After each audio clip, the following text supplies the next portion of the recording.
I'm Bree, and this is TJ. In 2017, we decided to break away from the norm and travel the US in our custom 4x4 van and Airstream. We loaded up our two dogs, Madly and Brody, and cat Jack, and hit the road.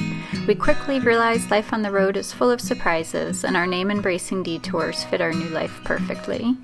Please subscribe, and welcome to the adventure. What's the matter, Madly? Come here. Are you upset with me? Don't be upset with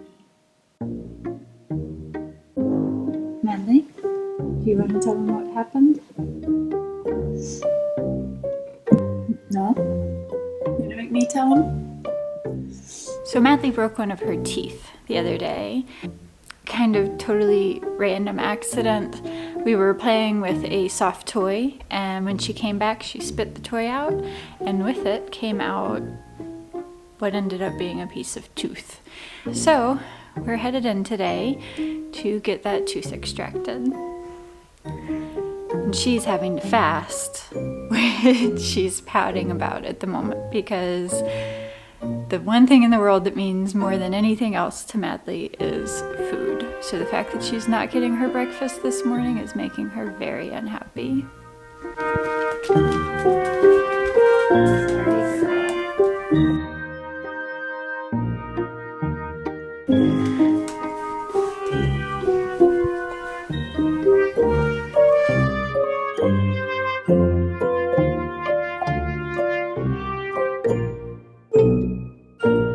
If I never see, no offense to veterinarians, if I never see another veterinarian in my life, I'll be happy. You know, These last few months with the veterinarians have just been insane. We're ready for a break, honestly. It's part of older animal ownership, I'm guessing. But right? Yeah, I'm ready for a break too. All right, we gotta get out of here. You good boy. We love you.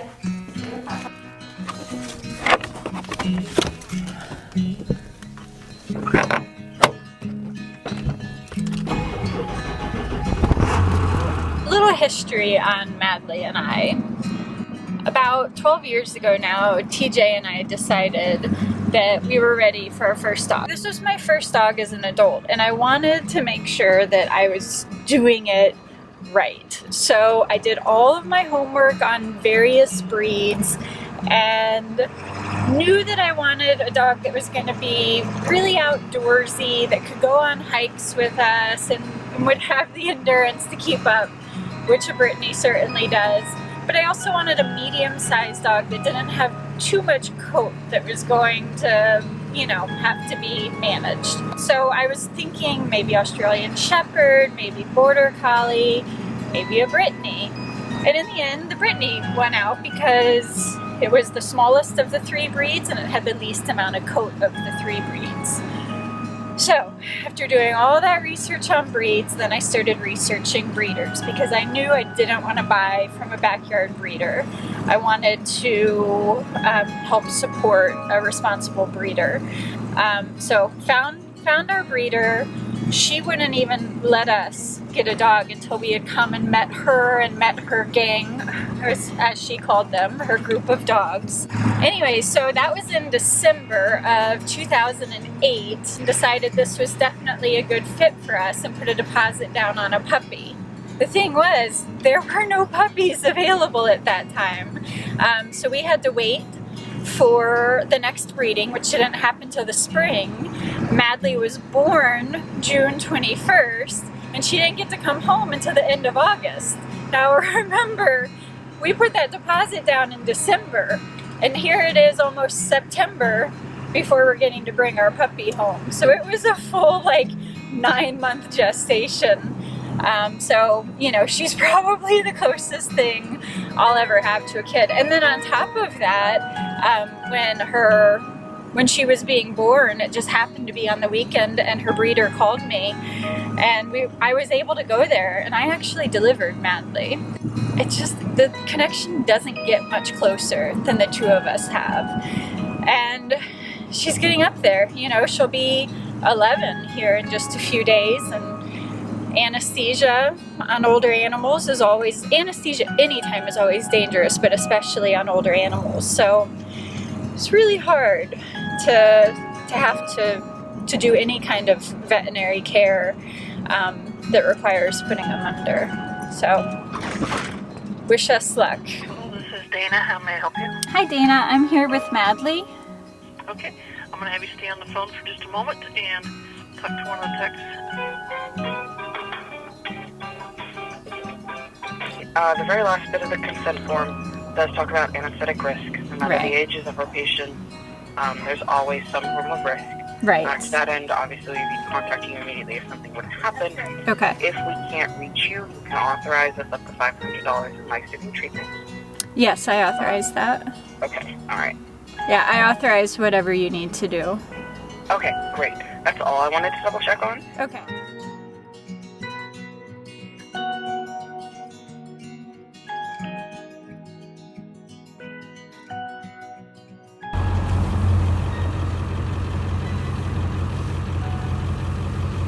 My poor girl. So while we are waiting on Madly, just to keep my overactive mind busy. Yeah, we're gonna keep Bree busy for the next few hours to keep her from not freaking out. Yeah, exactly. So what better to do than clean out the mess that is the van. We've really been wanting to get out and do some van camping, but we've been accumulating all of this stuff in the van for years now. So, and to the point where we can't put the bed down anymore. Yeah. We'd have to move the fridge. Just a lot of things are in the way now, so. Yeah. So we're going to do a purge and also see if we can figure out a way to make the van more easily campable.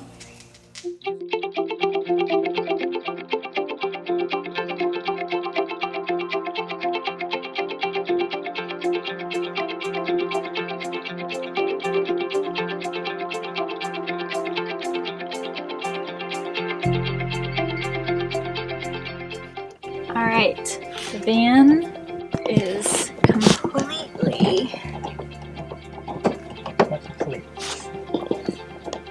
empty. All the pockets, all the holes and crevices have been emptied of their contents into the garage. This is ridiculous. The amount of stuff. How do we fit so much stuff in such a small space? And just to be completely clear, there's still some stuff in the van, like TJ's tools. Like these drawers are still completely full of tools. And there's still like, you know, crap on the sides of the doors and stuff like that. So, man, it's a lot of stuff.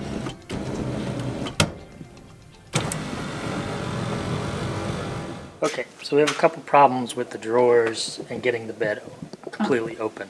All right. When I added this electrical panel over here, I had to shift the drawer over to make room for it. So there's two bars that come up underneath, they come up like this, underneath the bed that support the back half. Right. Well, the drawers used to be centered in between those two, and now it's off to one side, so it's hitting one of the bars over there. This is the problem right here. This support bar is hitting our storage box by maybe an inch. But it fits between this bar and that bar down there, the box does, when it's centered. So we just have to find a way to move it over to the driver's side about an inch, and then the bed will go down. Well, we just got the call from the vet's office that Madly's procedure is finished. Everything went well, and we'll be able to pick her up in an hour. So, T? Yep. You have an hour to get this done.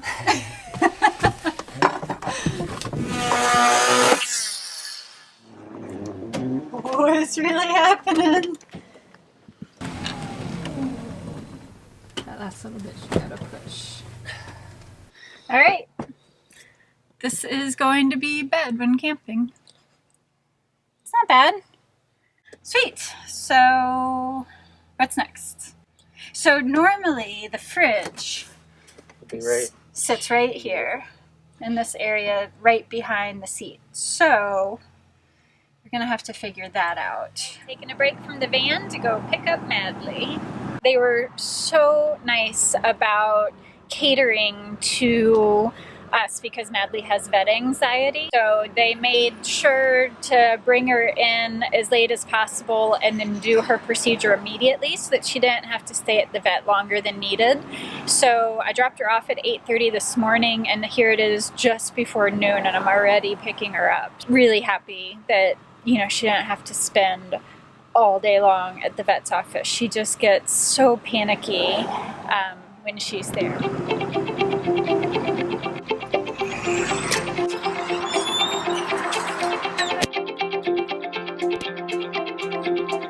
Thank you. You too.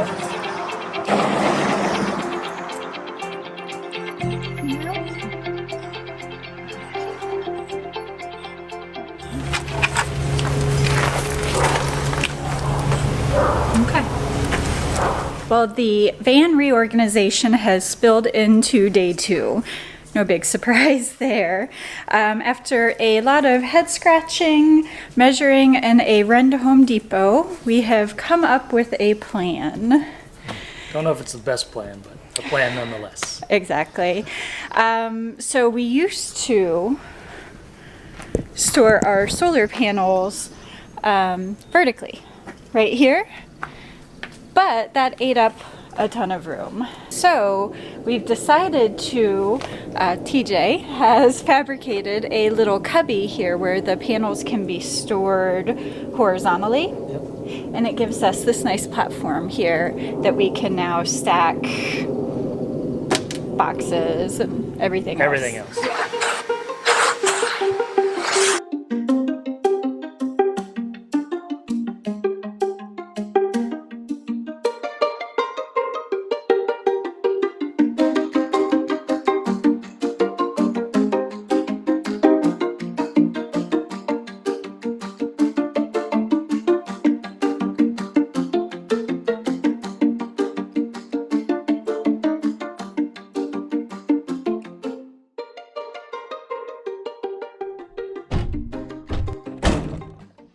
Quick update on Madly. She wasn't feeling so hot yesterday, but she's back to herself today, back to normal. She's eating soft food, but yeah, I think that anesthesia yesterday just really got her feeling kind of icky. So that was also part of yesterday, was kind of taking care of her and making sure she was okay. Well, how do you think it went? I'm not sure we made an improvement. So it's kind of better, but it's kind of worse.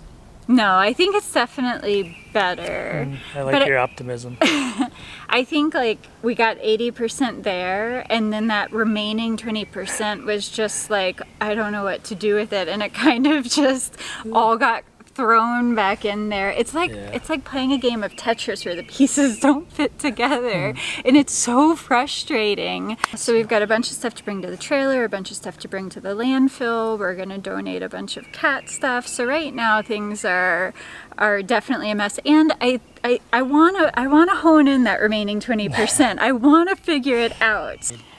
You know, the whole rule of if you haven't used it in 6 months, get rid of it is good in theory. It's good in the trailer, but the van, I keep a lot of extra parts, and it's not something you're going to use. Hopefully, not something you're going to use every 6 months. Yeah, we've got a couple of bins full of spare van parts. I mean, I was going through this stuff. TJ ordered gaskets back in 2017 that I think fits every part of the van. But you know, it's stuff like that. I mean, we're carrying around so much stuff with us between the tools and the spare parts. You know, it's really hard to find room for all this stuff. It's a lot to keep up with, for sure. It is, and it becomes a mess quickly, and when you do need something, trying to remember where it is a nightmare. But anyways, it is a big improvement over what we started with a couple of days ago. We'll live with it for a while and see how it goes. And we'll hone in that remaining 20%. If we need to, we'll change it up again. I'm sure we will need to eventually. That's just the way it works. With gorgeous weather and more of Washington reopening in the aftermath of COVID, We had hoped to get out and explore more of the moss-covered forests and islands of the Pacific Northwest. But alas, life had other plans for us, and adventure was put aside for responsibility this week. Life is full of unexpected challenges, but as we wrap up our day, we reflect on all we're grateful for and are excited for future adventures as we make plans to get the Airstream out of storage and get back on the road.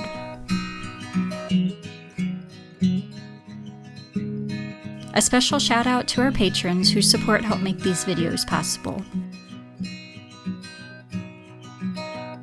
If you'd like to help support the production of our videos, head over to patreon.com/embracingdetours. Thanks for watching, and we'll see everyone next week.